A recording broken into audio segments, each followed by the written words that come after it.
That being said, can you give us an example of a film that is driven by story and that is driven by character?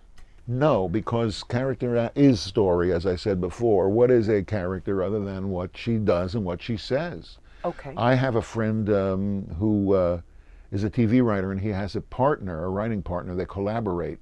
And so he told me that somebody said to them, "Oh, you guys work together. So, like, you do the character and he does the story?" As if you could do that separately. Characters don't exist outside of stories. They exist only inside of stories. Again, they are what they, like Hamlet, they are what they do and what they say. So you can't, when people talk about a character-driven movie, they just mean a good movie.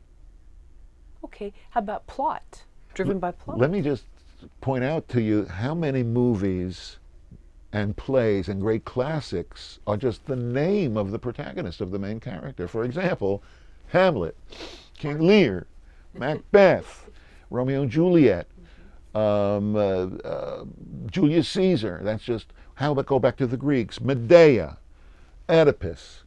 Look at the great movies, The Godfather, Citizen Kane. It's not always that way, but more often than not, it is the name of the character that is also the name of the movie, the name of the protagonist. And I only mention it in this context because I'm trying to indicate to you that you can't separate story and character. Which is more important? It's like asking somebody, what's more important to you, your heart or your lungs? It's true. Yeah. Well, what about plot? Maybe plot is your appendix, which you could have removed if you Plot needed is to me, again, there's a lot of jargon attached to all of this. I do a lot of expert witnessing. I am a court-authorized expert in intellectual property issues, legal issues, mainly plagiarism and copyright infringement. And I don't mind telling you there's few experiences that mellow the spirit better than meeting with a bunch of lawyers and having them pay you money. A much more agreeable dynamic. These cases are always fascinating.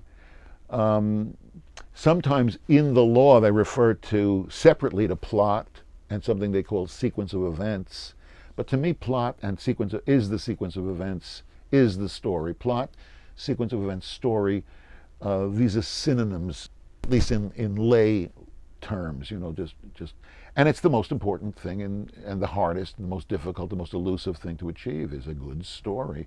I could paint for you a word picture of a wacky, crazy kind of a character, and there are workshops that actually do this.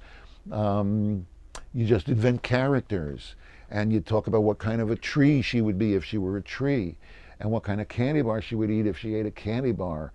And all of these, and people feel all kind of creative, they create these things, but it's nonsense. I think it's actually anti-useful because it suggests that characters exist outside of stories. What I want to hear is when students pitch their stories in my classes, they're orally telling the story to me and the 8 writers around the table, including themselves. What I want to hear is, what do we see and what do we hear?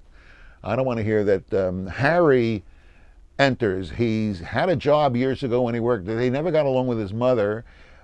He's the kind of guy who does it. But please, just tell me, I mean, how is the audience sitting in the movie theater going to get that? They're going to get that from what they see and what they hear. Nobody's going to be sitting next to them whispering in their ear, let me tell you about this part that's coming up, what I was trying to do here. So that's what I want to hear in the class from the writers. We see this, we hear that. And that's what readers for agents and for production companies want to see on the page.